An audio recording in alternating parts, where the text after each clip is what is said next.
Saphira is going to actually risk it all here and swap into Bastion Legion. Hopefully it pays off, and it does! Poltergeist is fully paralyzed this turn. Bonjour, my friends! My name is Frankie, and welcome back to Gotta Drag 'em All Stars, the internet's bestest and newest place to see two Drag Race girls duke it out with 6v6 Pokemon battles to see who sachets away. Last week, Sugarcane did what few other queens have ever done, as she survived her third time in the bottom with a win over Raven. On the other hand, Asia continued her low streak, while Saphira won last week's challenge and closed in on Manila, who has been the frontrunner nearly all season. Things are definitely getting juicy, so let's not waste any more time and head into the workroom to check in on our queens. But not before I ask you to obligatorily like and subscribe. It's literally 1 or 2 likes, and then I swear you can ignore this message for the rest of time.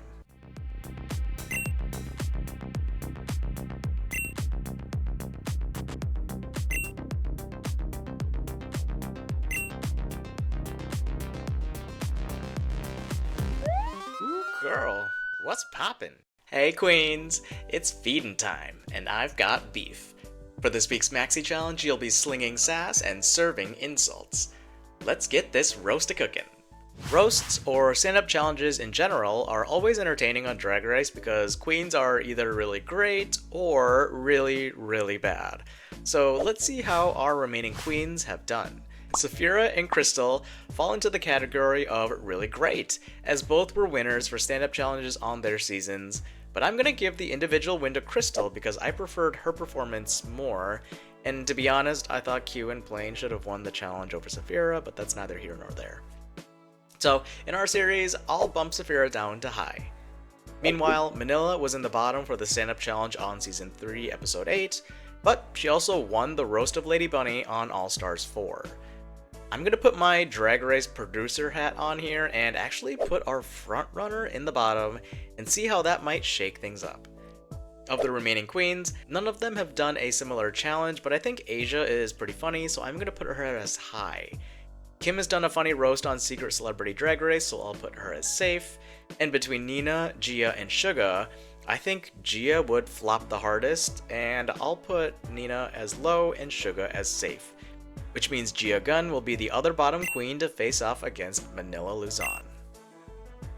For those of you who have forgotten, Gia actually landed in the bottom back on episode 3, so as a quick recap of her team, we have Bastion Legion, Magmortar, Alolan Sandslash, Vileplume, Togekiss, and Espeon. This team has a great balance of both special attackers like Magmortar and Togekiss, and a heavy hitter on the physical side with Bastion Legion.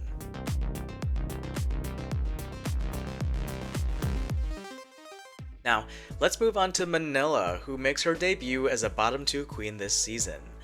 The first Pokemon I chose for Manila's team is Zebstrika, for her Season 3 entrance look, as well as generally her signature wigs with a white streak. Zebstrika's stats make it a speedy physical attacker. Its ability Sap Sipper gives it an attack boost if hit with a grass type attack, while Life Orb will further boost its damage. Moves like Double Edge, High Horsepower, and Volt Switch give it great options to deal big damage regardless of who its opponent is. Next up, I chose Alolan Executor because I thought normal Executor was like close enough to a pineapple, but I also really wanted to use Alolan Executor, so yeah. Anyway, Alolan Executor is a pretty bulky special attacker with a good HP stat and a really good special attack stat. Its ability and item are maybe one of the most annoying combinations to play against, with the ability Harvest giving it a 50% chance to restore its Citrus Berry at the end of each turn. Coupled with Leech Seed and powerful stab moves like Energy Ball and Draco Meteor, Alolan Executor can be a huge pain. Next, I chose Poltergeist, who is based on Manila's Henny girl group look, with similar shades of light blue, purple, and white. Poltergeist is less of a ceramic pot and more of a glass cannon on Manila's team, with really high special attack. It does have decent special defense, but its HP and defense are pretty bad. Its ability Cursed Body gives it a 30% chance to disable any move that it gets hit by, and a Focus Sash will ensure it can stay on the field at least one turn without getting knocked out.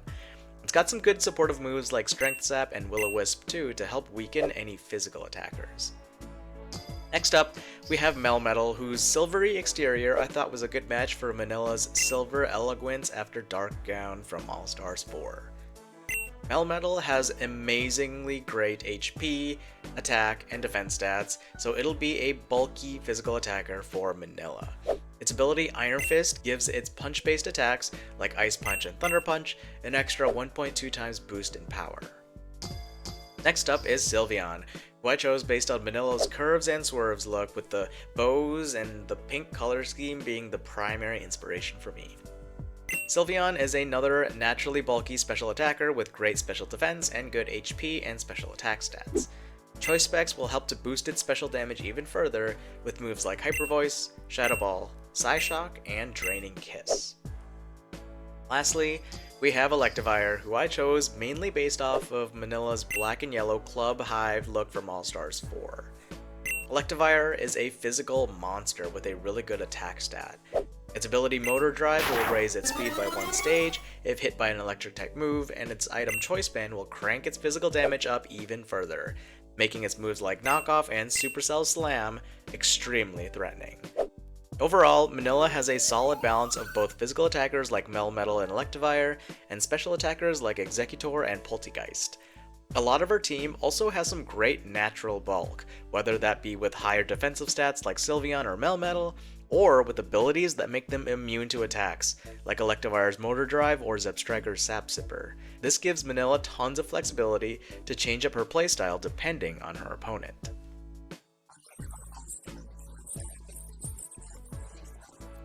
Alright, let's all take our seats as our trainers gear up for their battle. Mamoru, you're up. GIA and Manila. I'm sorry, my dears, but you're up for elimination.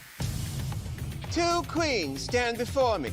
Ladies, this is your last chance to impress me and save yourself from elimination. The time has come. Pokemon battle. For your life. Good luck, and don't get up. GIA leads with Vileplume, and Manila will bring out Zebstrika. Manila really can't do that much here to a Vileplume, so she's going to opt for a Volt Switch here, and will bring in Melmetal instead, as Vileplume will go for a Toxic, but as a Steel type, Melmetal is immune. GIA is going to go for a Leech Seed here, and Manila is opting for some damage with an Ice Punch, nearly knocking Vileplume out with 1 hit. It will gain some good HP back thanks to Leech Seed and Black Sludge, and GIA will actually swap here into a Alolan Sandslash on that Ice Punch.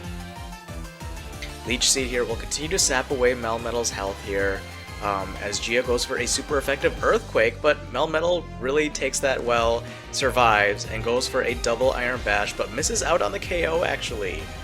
Leech Seed is going to continue to be a nuisance for Manila, as Sandslash goes for another Earthquake, and Melmetal survives on 5% and lands another double Iron Bash to take Alolan Sandslash out. GIA brings out Magmortar here, and Manila is gonna just sacrifice Melmetal in order to guarantee a safe switch-in for her next Pokemon, which will be Zebstrika. In comes a massive high horsepower, and that definitely caught GIA off guard as Magmortar goes down in 1 hit, but not before leaving Zebstrika burned thanks to its Flame Body ability. GIA brings in Vileplume here, who is going to be able to survive that high horsepower thanks to that burn. Goes for a huge Sludge Wave, which when coupled with the burn damage will be enough to take Zebstrika out. Manila responds by bringing in an Electivire, whose Ice Punch is going to be able to get that revenge KO onto Vileplume. GIA brings in Espeon here, while Manila will swap into Alolan Executor, who's going to take some damage from that Psyshock, huge damage actually, triggering Citrus Berry. Executor's Harvest ability triggered here, giving it another Citrus Berry to hold on to for now. Both trainers are going to stay in, and Espeon goes for another Psyshock, but Executor again hangs on, is going to eat its Citrus Berry, and goes for an Energy Ball. Espeon really just brushes that off, and another Psyshock comes in, and will finally take Executor out, and GIA has tied up the battle. Manila brings up Poltergeist, who is going to go for a Shadow Ball and is able to finish off Espeon. GIA brings out Togekiss now, who's going to take a Shadow Ball doing 25% from Poltergeist and lowering its special defense as it decides to go for a Thunder Wave to paralyze Poltergeist.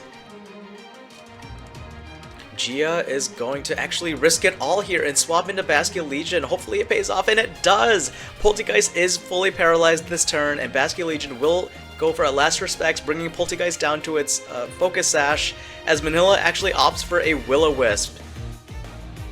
Basculegion's attack stat is now halved, and another last respects now is going to take out Poltergeist, but the damage may already be done. Bird damage takes on Basculegion. Manila brings out Electivire, who is going to outspeed, go for that Supercell Slam, and one-shot the Basculegion.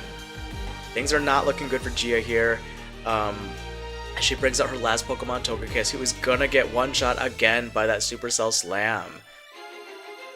Togekiss faints, and Manila will win the battle. Manila, Shantae, you stay.